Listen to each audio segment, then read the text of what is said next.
Deus abençoe grandemente a vida de vocês. Meus irmãos, nós vamos abrir a Escritura Sagrada. Eu quero voltar com os irmãos a um texto nessa noite, Tiago capítulo 4. Tiago capítulo de número 4, do verso de número 1 ao verso de número 10.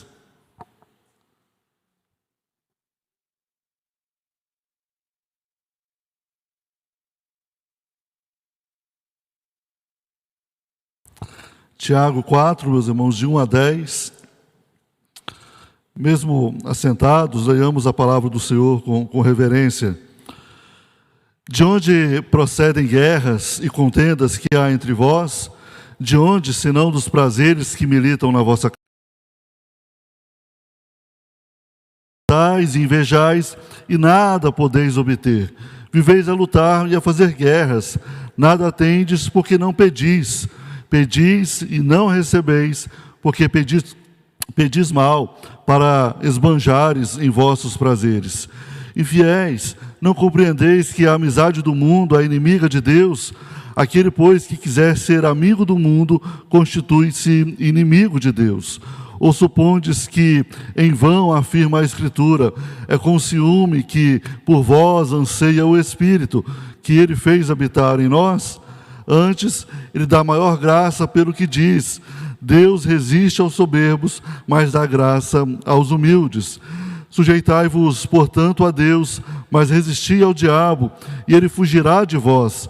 Chegai-vos a Deus, e ele se achegará a vós outros.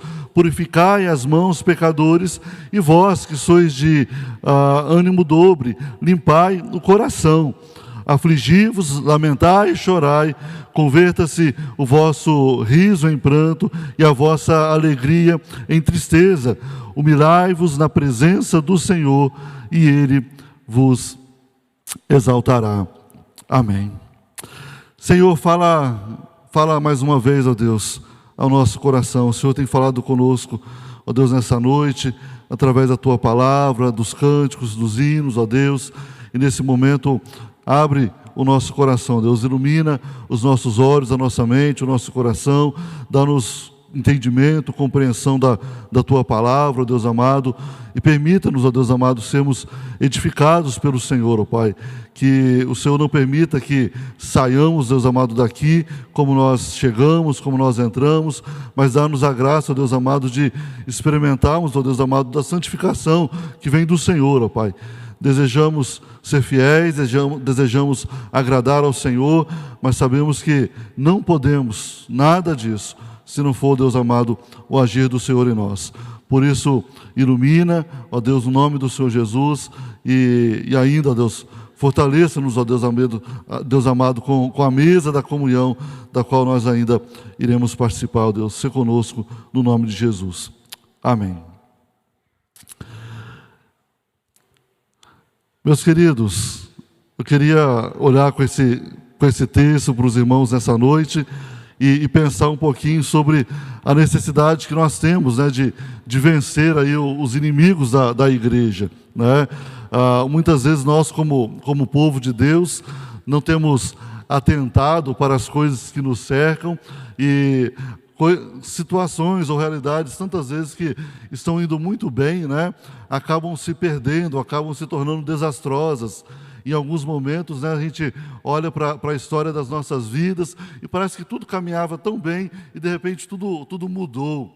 E nós temos essa tendência, né, de, enquanto as coisas estão bem, a gente vai relaxando, vai baixando a guarda, vai deixando de orar, vai deixando de ler a Bíblia, né, já vai dando um pouquinho menos de importância para a escola dominical, para a comunhão da igreja, né, todas essas realidades que envolvem a vida cristã, nós temos essa tendência, né, de na medida em que as coisas estão boas, nós nos afastamos delas.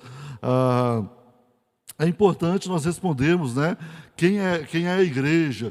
Eu sempre tenho essa preocupação porque muitas vezes nós vamos falar da igreja e a ideia que nós temos que a igreja são os outros, né? Então está aqui reunido a igreja presbiteriana de Guarambi. Quem que é a igreja? é o povo aí.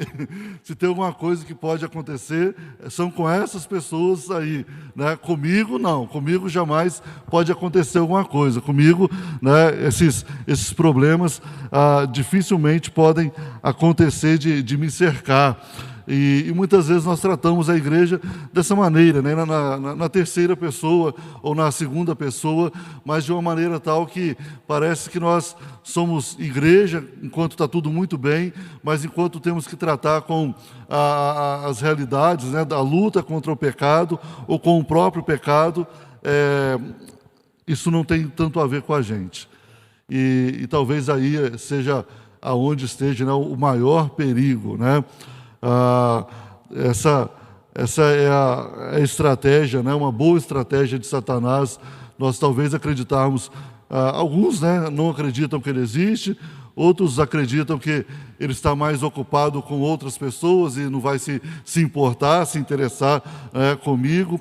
E nós temos que ter muito cuidado, meus irmãos.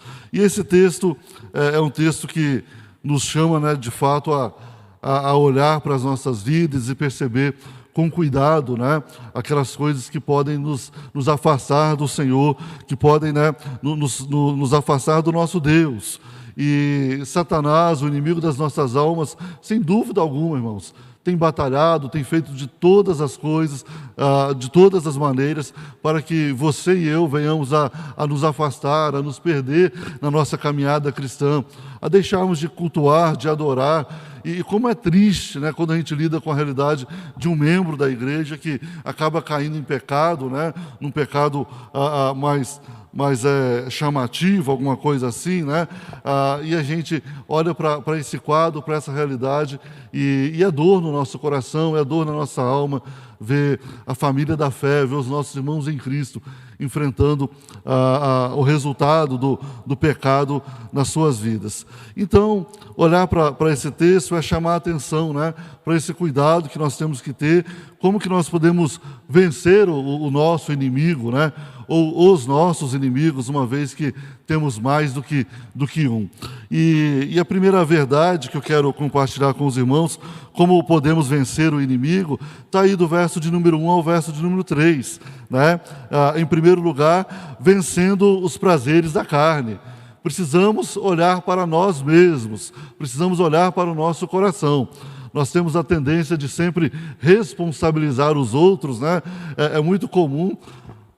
É só criança que faz isso, né? A gente não faz, né? Quando a gente vai corrigir uma criança, você fez isso, isso, isso.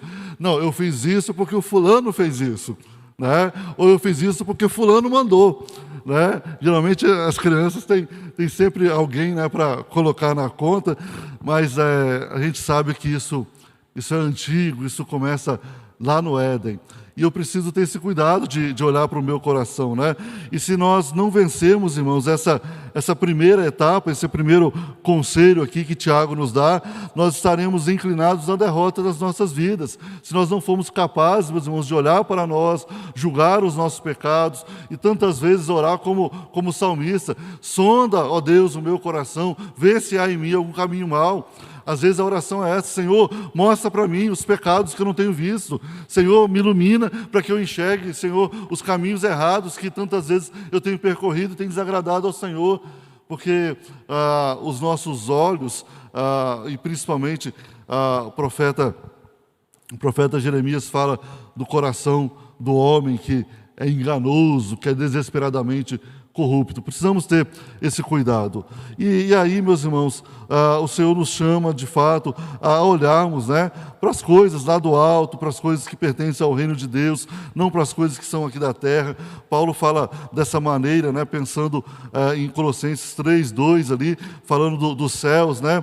E Tiago, então, nesses primeiros versículos, ele fala aqui das cobiças, né, da cobiça que milita na nossa carne. E aqui está algo muito perigoso, né? E Tiago vai tratar algumas vezes desse tema da cobiça na sua carta, e como que é perigosa a cobiça nas nossas vidas. Às vezes nós somos levados, né, de maneira que nós não estamos nem percebendo. Quantas vezes nós compramos coisas porque outra pessoa comprou? Se fulano comprou, eu quero ter também, quero comprar. Às vezes a gente faz alguma coisa porque o vizinho fez. O vizinho fez, eu vou fazer também. E nós começamos a olhar para os outros, olhar para as circunstâncias que nos cercam, olhar para aquilo que as outras pessoas estão fazendo e queremos fazer da mesma maneira.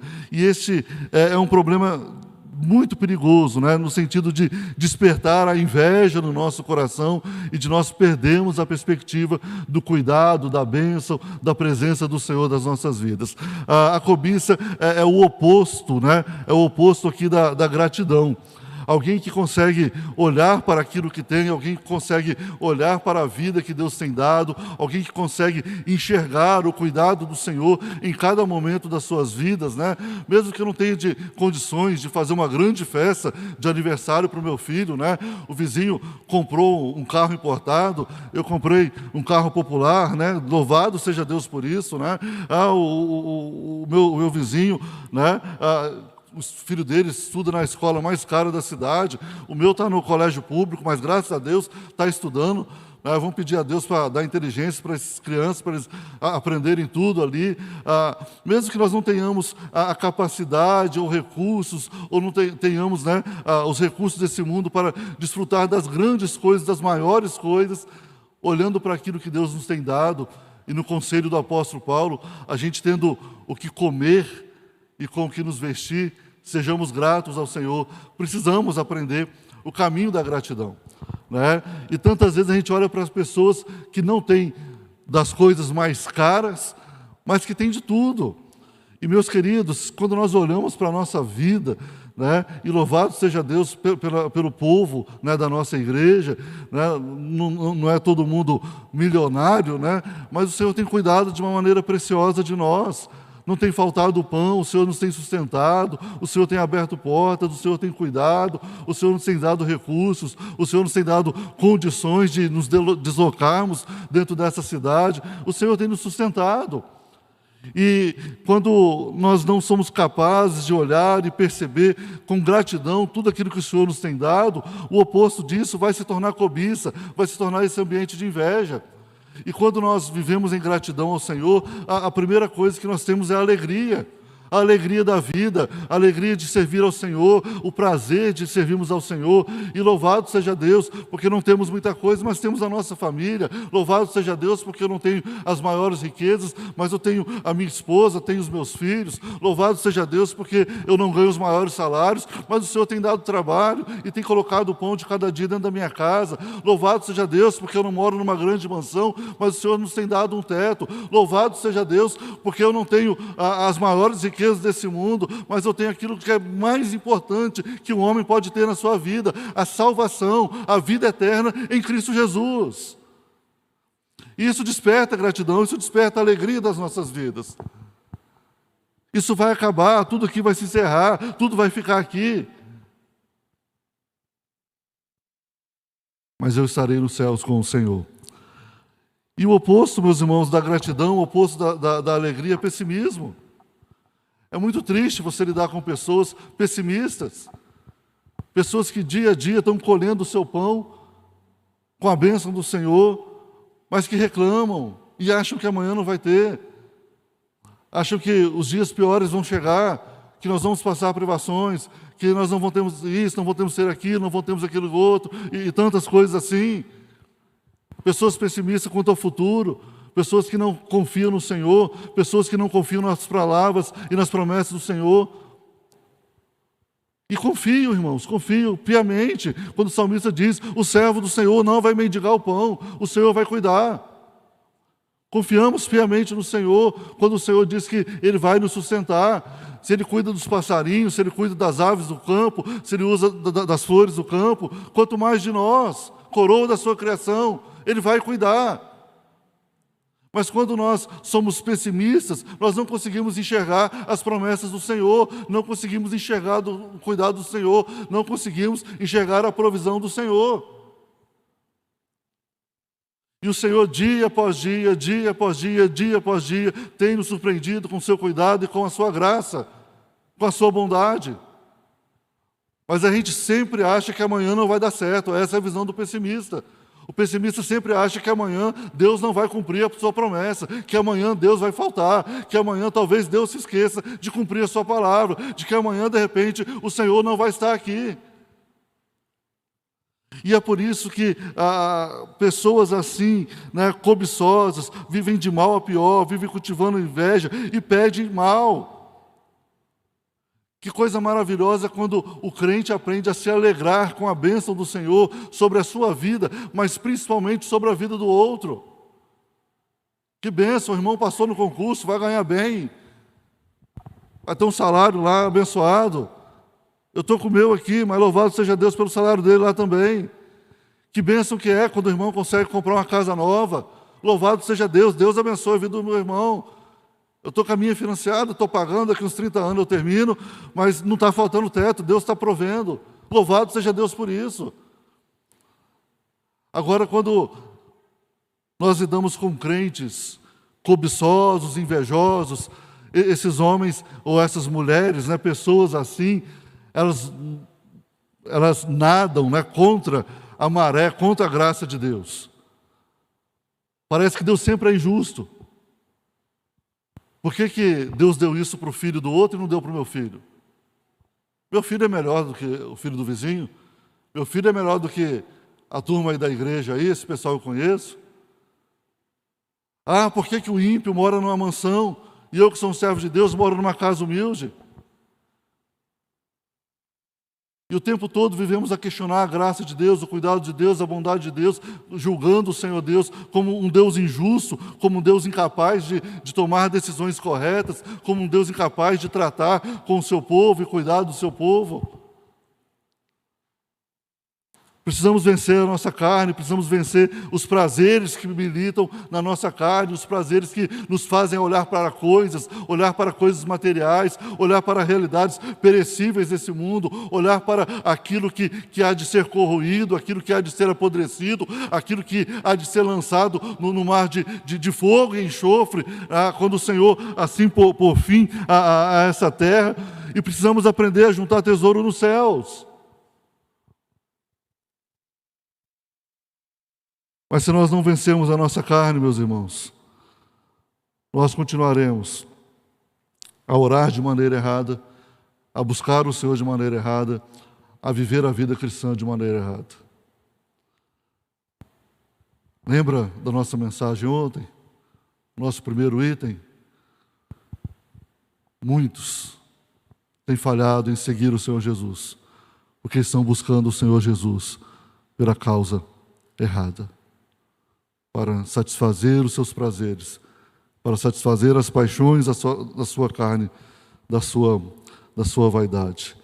Paulo, escrevendo aos Coríntios, meus irmãos, Paulo nos faz a pensar, 2 Coríntios, capítulo 10, verso 3 ao verso 6, eu quero ler aqui rapidamente para os irmãos, quando a palavra do nosso Deus diz assim, 2 Coríntios 10, de 3 a 6, e Paulo fala das armas poderosas de Deus, porque, embora andando na carne, não militamos segundo a carne, porque as armas da nossa milícia não são carnais, e sim poderosas em Deus para destruir fortalezas, anulando os sofismas e toda altivez que se levante contra o conhecimento de Deus, e levando cativo todo o pensamento à obediência de Cristo, e estando prontos para punir toda desobediência, uma vez completa a vossa submissão.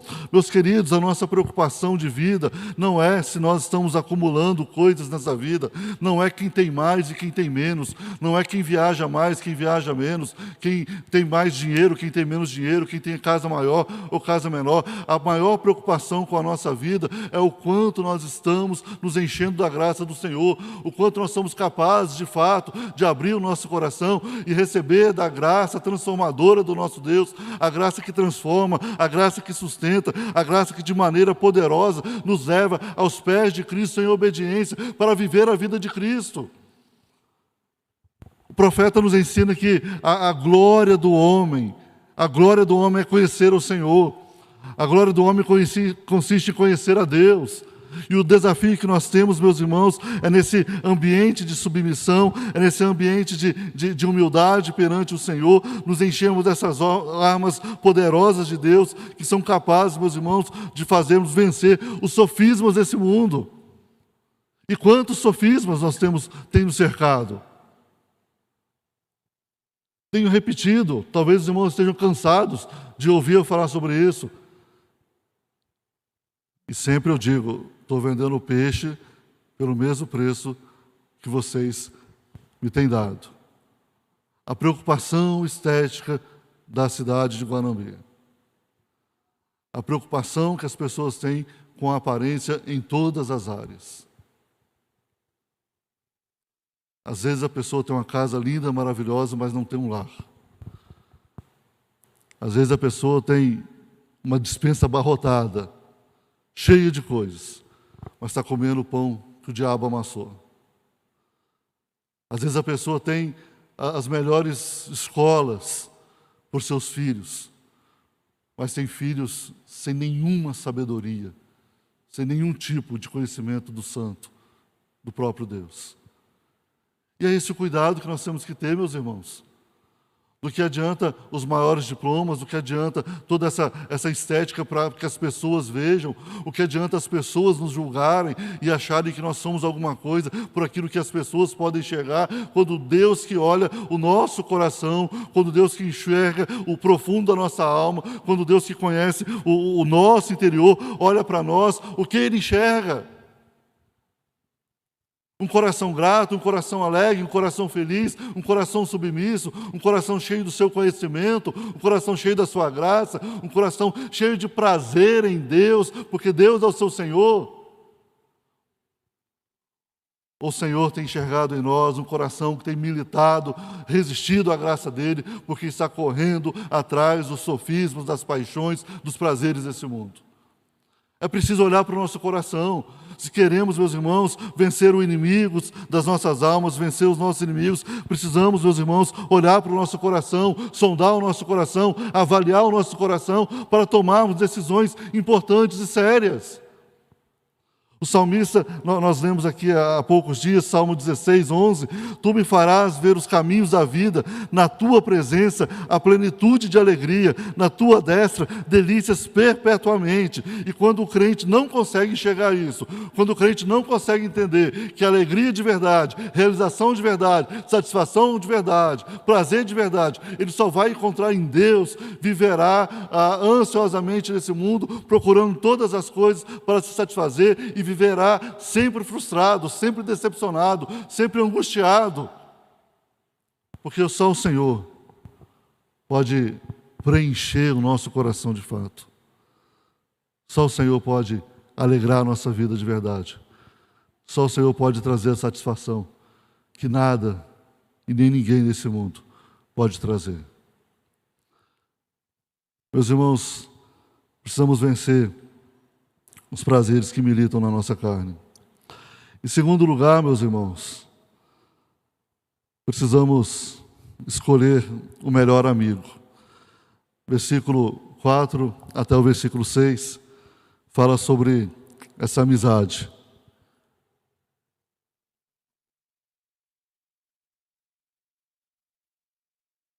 Para a gente recordar, infiéis, não compreendeis que a amizade do mundo é inimiga de Deus?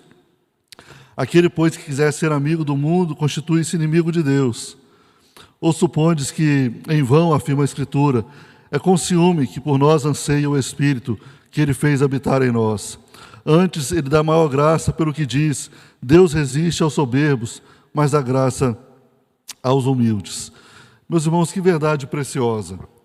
E talvez pareça muito estranho, né? Uma carta dessa ou uma palavra dessa sendo dirigida à igreja, sendo dirigida a pessoas cristãs.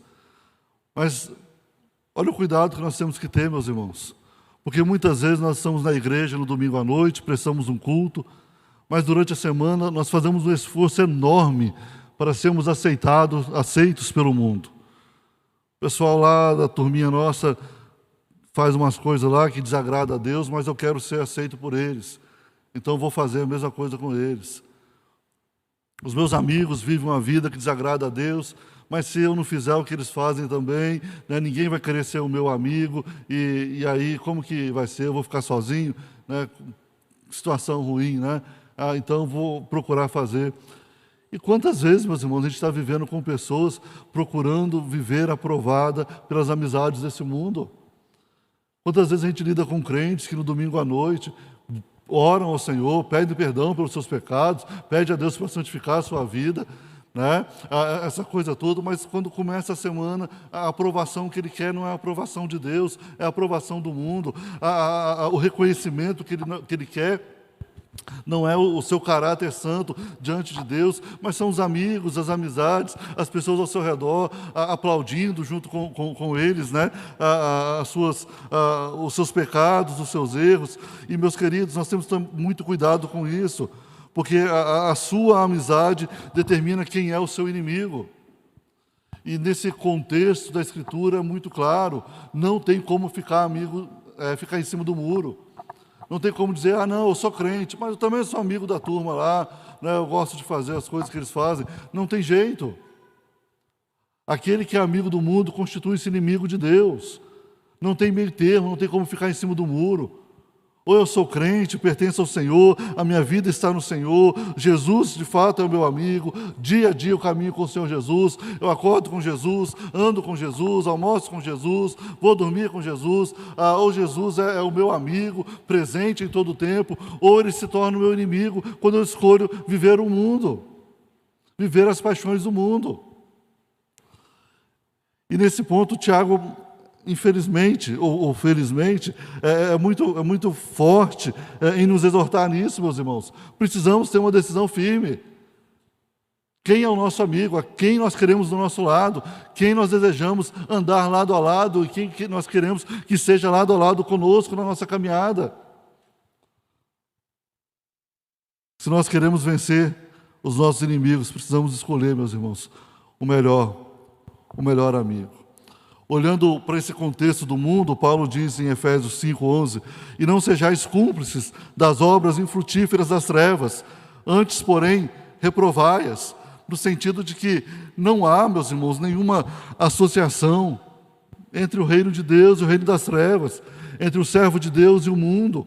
Não há nenhuma associação entre a vida cristã e a vida que o mundo oferece. É impossível, meus irmãos, nós vivemos perto do Senhor Jesus e ao mesmo tempo perto do mundo. São realidades incompatíveis, são realidades inexistentes. E quando nós não tomamos uma posição sincera, segura, nós estamos resistindo ao Senhor. Nós estamos resistindo ao Senhor. Tiago diz que nós precisamos ser humildes, meus irmãos. E que necessidade que nós temos de ser humildes. O Senhor ama os humildes, o Senhor dá graça aos humildes, mas o Senhor resiste aos soberbos. E aqui está algo que eu particularmente preciso ter muito cuidado. Com o meu orgulho e com as minhas vaidades. Quantas vezes eu acredito que eu sozinho posso? Quantas vezes eu acredito que a minha inteligência é suficiente para resolver os meus problemas, eu não preciso buscar o Senhor Jesus? Quantas vezes eu acho que a minha força é capaz de tratar as circunstâncias, eu posso confiar no meu braço, eu não preciso clamar ao Senhor Jesus? Quantas vezes eu acho que o dinheirinho que eu tenho lá no banco dá para garantir a minha situação, eu não preciso invocar o nome do Senhor Jesus e o cuidado dele sobre a minha vida? Meus irmãos, nós precisamos nos humilhar diante do trono de graça do nosso Deus. Precisamos ser humildes, irmãos. Precisamos do Senhor para tudo. Somos dependentes do Senhor em tudo. Somos dependentes do Senhor em todas as coisas. Somos dependentes do Senhor em todas as áreas da nossa vida. Somos dependentes do Senhor em tudo que nós vamos fazer. E todas as vezes que nós damos um passo confiado em nós mesmos, nós falhamos. Todas as vezes que nós caminhamos com a nossa própria sabedoria, sem a busca do Senhor, meus irmãos, nós falhamos. E quantas vezes nós falhamos diante de respostas claras, diante de verdades óbvias que a Escritura Sagrada nos dá, diante de verdades límpidas vidas, que o Evangelho da salvação já se revelou a nós, a mim e a você, mas porque nós achamos que podemos, somos arrogantes, soberbos, achamos que podemos, nos afastamos de Deus e nos damos mal. É muito estranho, meus irmãos, ver crente enrolado com algumas coisas. É muito estranho ver crentes com a vida enrolada em algumas situações. Quando a Bíblia diz não entra nesse caminho, quando a Bíblia diz não é para fazer assim, quando o Evangelho diz o caminho não é esse, o caminho é esse outro. É muito estranho nós vemos uma igreja, vemos pessoas enroladas com circunstâncias das quais a Escritura Sagrada já nos alerta em todo o tempo. Isso mostra arrogância, isso mostra soberba. Meu querido, nós dependemos do Senhor. Pai, você depende de Deus para educar esse filho. Mãe, você depende do Senhor Jesus para a sabedoria, para cuidar dessa criança. Homem de Deus, você precisa do Senhor para governar essa casa. Quantos pais crentes que dirigem o seu lar como se Deus não existisse, como se Deus não fizesse parte das suas vidas. Quantos pais, mães, casais cristãos que educam seus filhos a partir da escola bíblica dominical. E às vezes, meus irmãos, que loucura. Chega um pai, chega uma mãe para o professor de escola dominical, dá um jeito no meu filho aí, porque ele não está me obedecendo, porque ele está rebelde, não está fazendo isso. Como se o professor da escola dominical fosse aquele que tem que tratar. Homem de Deus, dobra o joelho diante do Senhor, Senhor, me dá sabedoria para educar meu filho.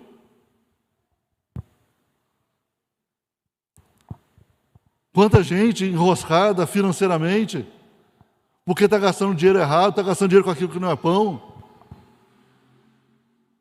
Quantas vezes, irmãos, lidamos com crentes, fazendo oposição ao dízimo, à oferta, às arrecadações da igreja, mas a vida está enrolada com as coisas desse mundo. Precisamos da sabedoria do Senhor, meus irmãos, para administrar o dinheiro, administrar a nossa casa, administrar a nossa vida, para administrar as nossas lutas, para administrar o nosso dinheiro, para nos ensinar a cuidar uns dos outros. Precisamos nos humilhar perante o Senhor e diante do cuidado do Senhor, para que a nossa vida seja governada pela graça de Deus, meus irmãos. Porque muitos de nós, infelizmente, temos vivido de forma soberba, de forma rebelde, resistente ao Senhor, resistente à palavra de Deus, diante de verdades claras da Escritura, temos desobedecido ao Senhor, temos tomado outros caminhos. E é tão triste quando a gente conversa com algumas pessoas e as pessoas dizem assim: sim, pastor, o senhor está certo, eu sei que é assim, mas eu quero continuar assim. Escolha Jesus, irmãos. Escolha Jesus como seu melhor amigo. E perceba que às vezes é difícil ouvir Jesus, né? Porque o mundo, em todas as suas ações, está dizendo para você: você é o melhor, você é capaz, você pode, você é o cara, você merece. Mas o mundo só está preocupado com o dinheiro que pode tirar de você. E quando a gente olha para o Evangelho diz: miserável homem que sou. O Evangelho mostra o quanto eu sou limitado. O Evangelho mostra que sem o Senhor Jesus, eu não sou capaz de nada. Sem o Senhor Jesus, eu não sou nada. Nada. Ou nós vamos acreditar no mundo e seremos amigos do mundo. E padeceremos com esse mundo. E seremos consumidos com esse mundo. Ou nós olhamos para aquele que é a verdade e nos humilhamos aos seus pés e clamamos pela sua misericórdia. Porque só Ele pode nos salvar. Só Ele pode nos dar a vida eterna, pode nos dar os céus. É preciso escolher o melhor amigo. Quem tem sido o seu melhor amigo? Quem é o melhor amigo da sua vida? Quem é o amigo que te aconselha? Quem é o amigo que te fala as verdades? Quem é o amigo que coloca você centrado nas situações para que você tome decisões certas para a sua vida? Quem é o amigo que traz você para mais perto do trono de graça do nosso Deus? Jesus, meus irmãos, Jesus, sem dúvida, é o melhor amigo. Não se satisfaça com as migalhas que esse mundo tem para te dar. Não passa disso, o mundo só tem migalhas. O mundo não tem nada concreto, o mundo não tem nada sólido. Esse mundo não tem nada verdadeiro para te oferecer. Só o Senhor Jesus. Quer vencer o inimigo da igreja? Escolha o melhor amigo, o Senhor Jesus. E, meu querido, praticamente de ato contínuo, em terceiro lugar, verso 7 ao verso 10, como vencer o inimigo da igreja? Sujeitando-se a Deus, meus irmãos, sujeitando-se a Deus. E o verso 8 vai então apontar para nós como que a gente deve se sujeitar a Deus, né? Verso 7 a 10, né? Nos ilumina aqui nessa verdade. Verso 7 diz assim: sujeitai-vos, portanto, a Deus, mas resisti ao diabo e ele fugirá de vós. O verso 8 diz: chegai-vos a Deus e ele se chegará a vós outros. Purificai as mãos, pecadores, e vós que sois de ânimo dobre, limpai o coração. Afligi-vos, lamentai e chorai. Converta-se o vosso riso em pranto e a vossa alegria em tristeza. Humilhai-vos na presença do Senhor e Ele vos exaltará. Como que eu devo me sujeitar a Deus? Primeiro, meus irmãos, me achegando à presença do Senhor. É preciso se achegar. É preciso buscar a presença do Senhor. Tantas vezes nós tentamos resistir ao diabo, e muitos têm nessa busca tentado resistir ao diabo. Eu tenho dito repetidas vezes para os irmãos, todas as vezes que nós tentamos lidar contra o pecado com as nossas próprias forças, o resultado é: vamos morrer abraçado com o nosso pecado. Todas as vezes que nós nos inclinamos a essa batalha, meus irmãos, a tentar vencer, seja a nossa natureza pecadora, seja o pecado que nos assedia, seja as circunstâncias que estão ao nosso redor, nos influenciando a pecar, todas as vezes que nós tentamos lutar com as nossas próprias forças, o resultado é que nós vamos morrer abraçado com esse pecado. Nós não temos força, não temos condição. Por isso é preciso se achegar diante de Deus, à luz de Cristo, a luz do Senhor, né, que ilumina, meus irmãos, e a luz do Senhor onde chega, as trevas se dissipam e vão embora. É assim que o Evangelho diz, né? Quando o Senhor brilha sobre as nossas vidas, a escuridão do pecado, as coisas ruins desse mundo vão se afastar de nós naturalmente. E aí, meus irmãos, se chegar a Deus e purificar dos pecados. Não tem como chegar diante do Senhor e continuar cultivando coisas. E eu já começo o ano. Eu tinha que ter feito essa pergunta ontem, né? Esqueci, mas Deus lembrou hoje. O quanto você está mais parecido com o Senhor Jesus do que há um ano atrás. 1º de janeiro de 2022, como que você estava? E hoje, 1º de janeiro de 2023, como você está? É preciso abandonar o pecado, meus irmãos. Eu tenho brincado com alguns, né, dessa coisa aí que a turma às vezes tem colocado: pastor, pecado de estimação. Mentirinha simples, né? Coisas assim. A nossa vida precisa ser purificada, ser lavada, precisamos abandonar o pecado precisa ficar para trás. O Senhor chega e o pecado precisa ser dissipado. O Senhor vai entrando na nossa vida e o pecado vai saindo. A vida de Deus vai entrando na nossa vida e a nossa vida de pecado vai ficando para trás, vai sendo abandonada cada vez mais. Mas é muito estranho, meus irmãos. Nós vemos pessoas buscando ao Senhor, mas continuam cultivando o pecado. Pessoas que dizem que amam a Deus, mas também amam o pecado.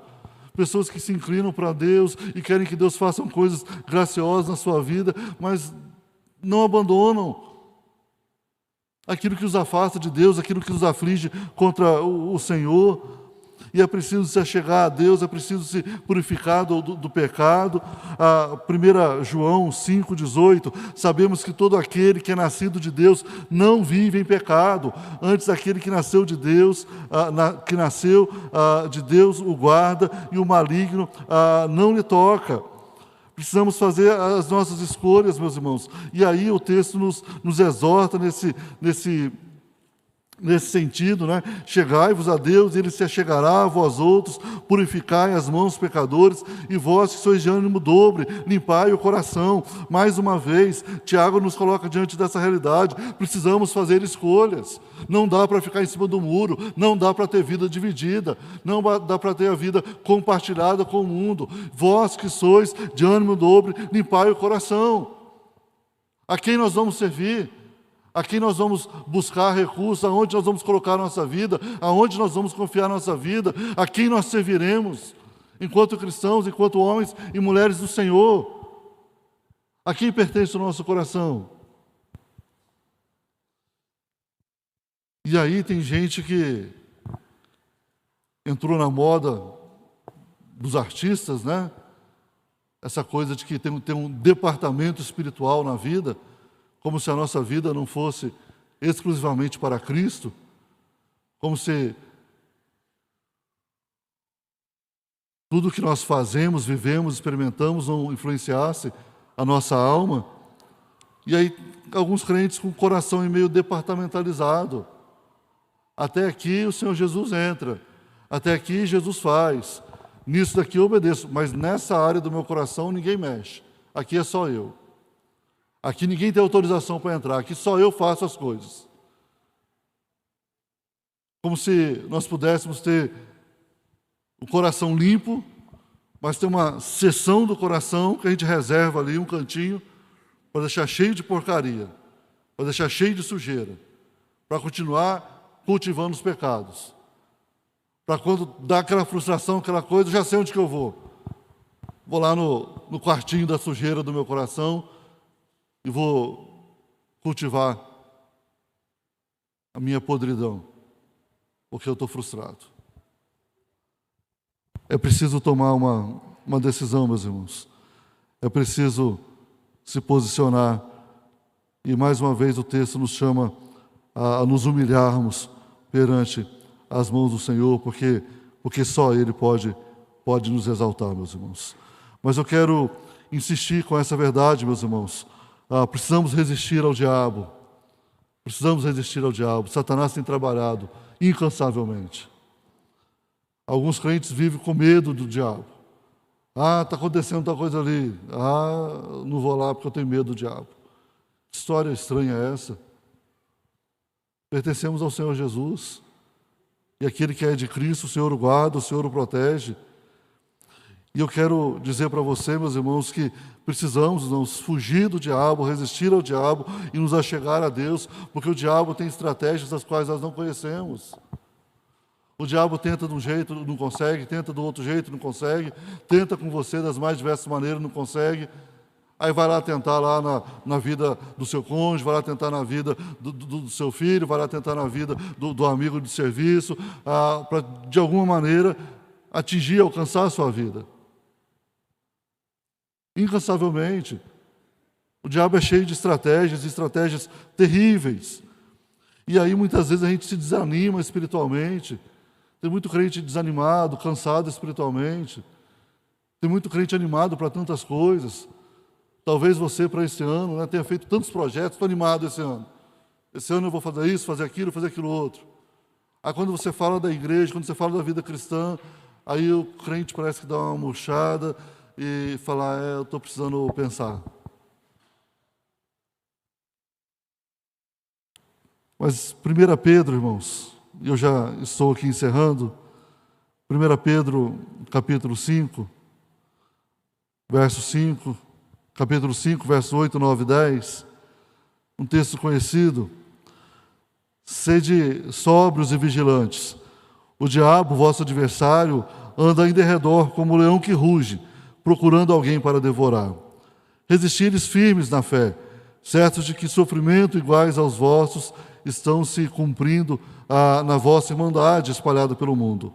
Ora, o Deus de toda a graça, que em Cristo vos chamou e em sua eterna glória, depois de ter sofrido por um pouco, Ele mesmo vos há de aperfeiçoar e firmar e fortificar e fundamentar.